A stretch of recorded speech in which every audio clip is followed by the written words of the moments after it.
in the Forbidden Zone. Starring Peter Strauss as Wolf, an intergalactic adventurer, and Molly Ringwald as Nikki. The hell are you? What do you think I am, you scrawny earthbag? I'm a woman! Together, they must enter the deadly Forbidden Zone and rescue 3 beautiful women from the planet's ultimate evil, the Overdog. I like her.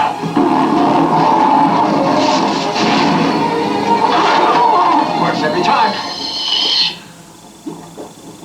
I'll bet breeding with us would kill him. I'll take that bet. Columbia Pictures presents an adventure unlike anything you've ever witnessed before. A whole new dimension in excitement. The ultimate experience. The first movie that puts you in outer space. Space Hunter. Adventures in the Forbidden Zone. Hi guys, just picked up a classic. Had to order this, first time in the UK on Blu-ray. Space Hunter in the Forbidden Zone. Classic movie. Absolutely, it's that shit, it's good. Set in the future, don't know what century. This film has, in cheesiness, everything, it has everything to offer. It's a classic. Space Hunter in the Forbidden Zone. Wolf. He's like a bounty hunter, salvager. He's everything. Like he's you know, he just bums around space. Obviously, he's an ex-soldier from some great war. It's mentioned, and he's got this really fit android, and he's trying to get it into bed in the beginning of the film. It's really funny. I mean, I love the art sets on this film. His spaceship's like, it's really weird inside it. The spaceship is just so shit looking, it's brilliant. Right, so he gets, he's like, I think he's salvaging an asteroid, and, you know, well, he's trying to get the android into bed at the beginning. They get this priority, mate. Well, it starts off with this big ship. It's like a cruise liner. Ends up getting caught in some storm, and it crashes down to a planet. And this planet, right? Honestly, this planet, Terra, I forgot what it's called. They crash down there. These women are beautiful. One of them's one of the women is from Airwolf. Yeah, you know, works with what they call Archangel, his assistant. She married Donald P. Bellisario. So I didn't realise it was her. I was sort of looking, I thought, I know her. And then I realised it's her off Airwolf. She used to wear white suit next to, you know, Archangel and that for the firm.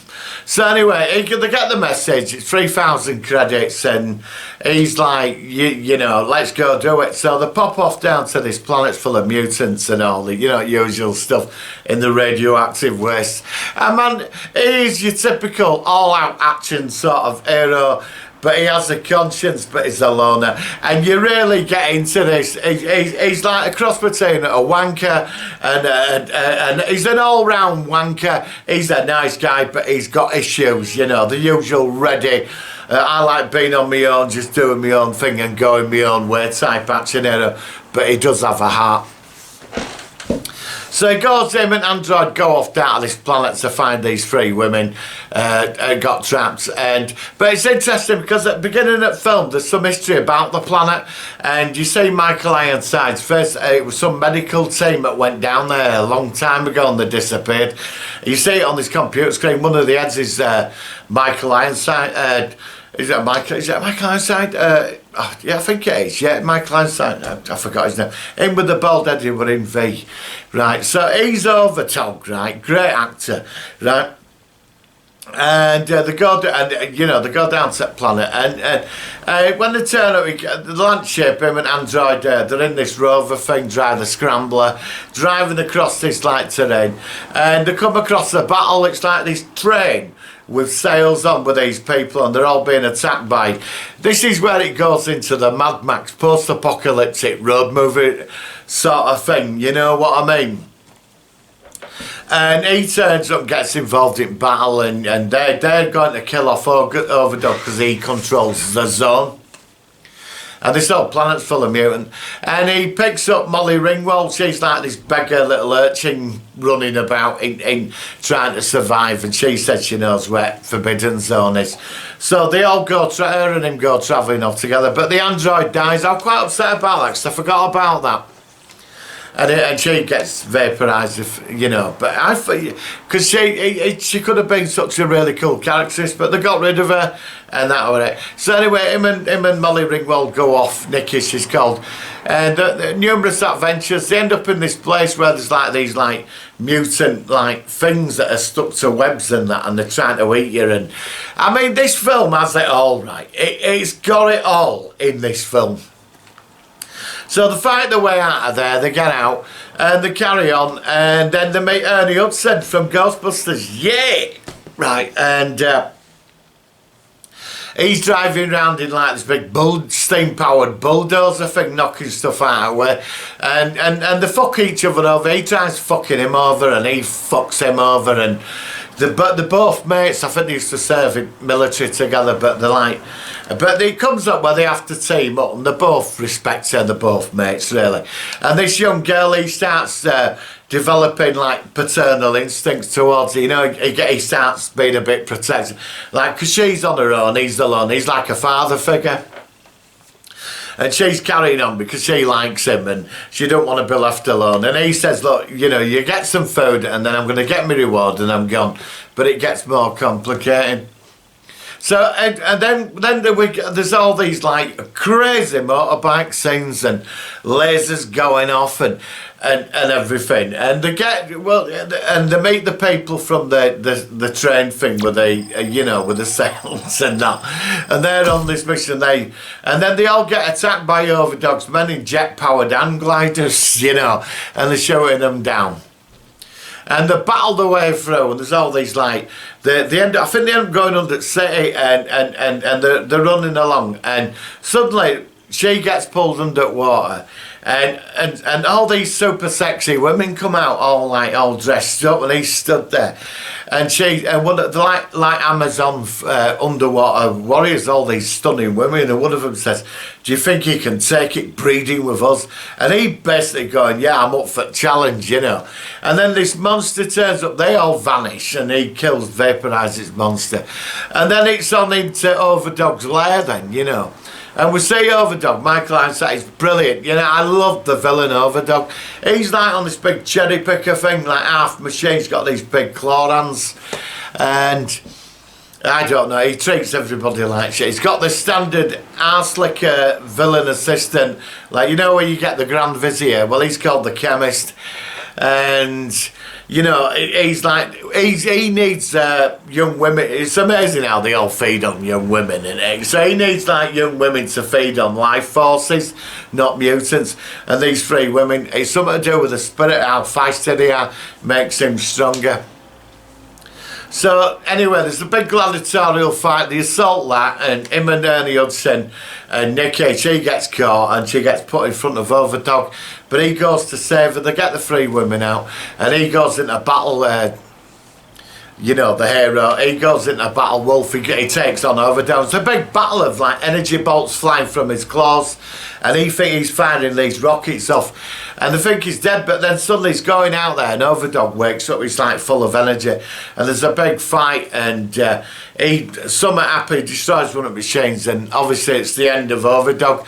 Now, and there's an happy reunion on spaceship, him and Ernie Hudson, and she takes her with him, you know, they go off to salvage stuff and bounty hunt or whatever.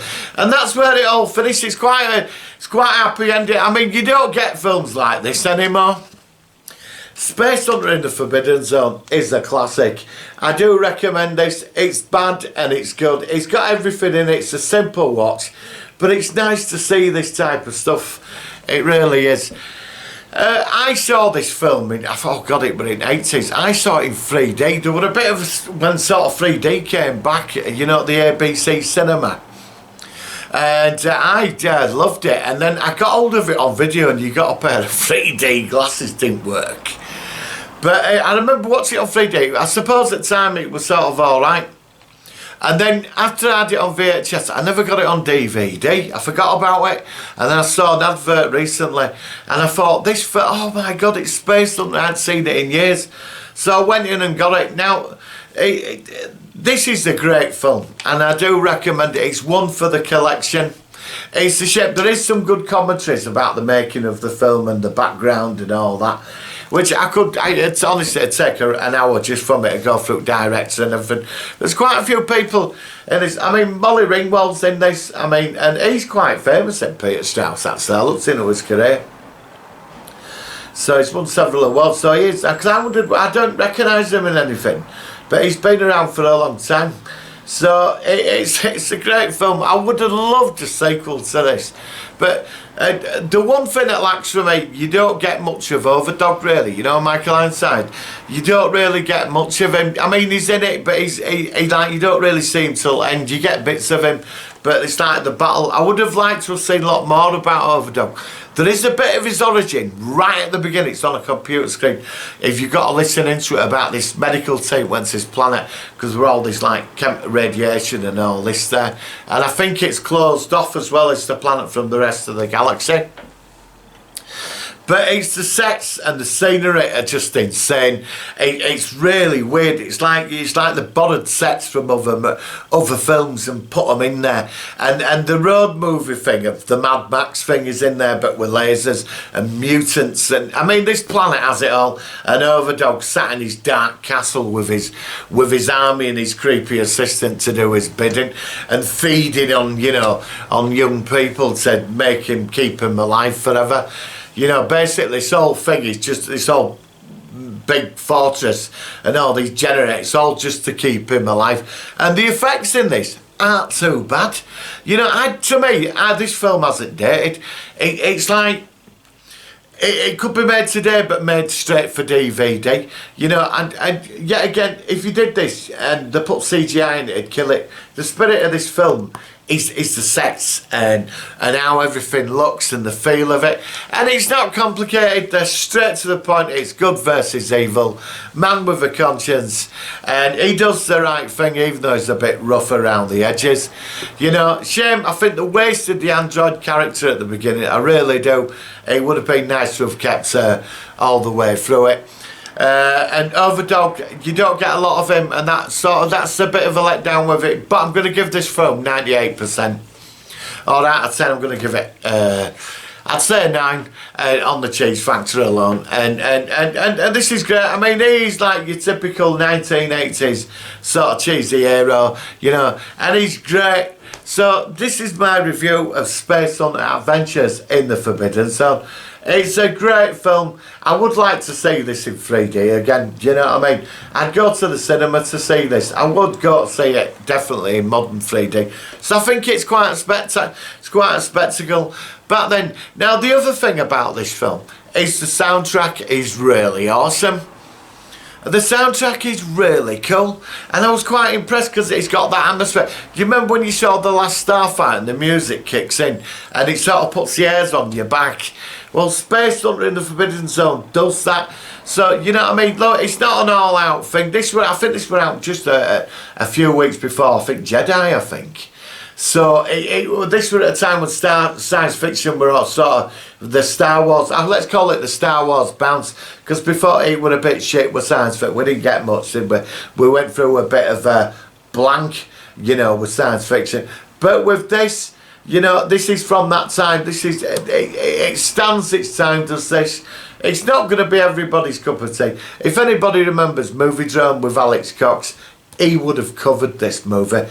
It's that good. I think I've seen it on TV once in 30 years.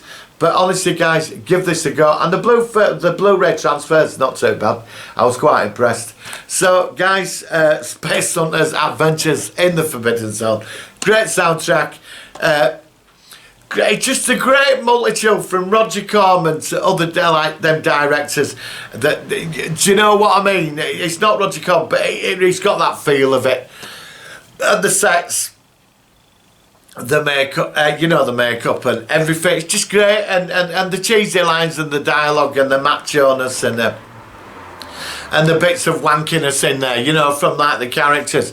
And Overdog, I got to admit, he's one of my all-time favourite villains. I just think the look of him is amazing, you know. So guys, that's this is this week's Blu-ray review. I will be coming back with Could Have Been a Classic. I am actually watching a box set now of a series. So once I've got through that and done the research, then that Could Have Been a Classic will be up and running again. So just give me a week on that. But there will be a Blu-ray review every week, and yeah, Picard review. Doctor Who's finished, thank God. Damn, only joking. So I don't know, I suppose it'll be Discovery soon. Every week that starts in April, and we're coming to the end of Picard now. So guys, so I will be moving into a one Blu-ray review a week. I will add some clips, but honestly guys, I would edit more clips in, but my videos get flagged. You know what YouTube's like, so I've got to be careful. Alright guys, I might put photographs in and talk over them. It might be better to do that. But guys, let me know your thoughts on this film, you know. So alright guys, have a great weekend. Don't forget to wash your hands. If you're feeling cold, isolate yourself for a few 7 days or what. You know, I don't think I'm going out as much at the moment. Yeah, you know, it's just something. It's like something out of a science fiction movie, this pandemic thing, and you know, do you know what I mean? So just stay safe, guys, and I'll see you on the next video. Have a great day, and yeah, live long and prosper.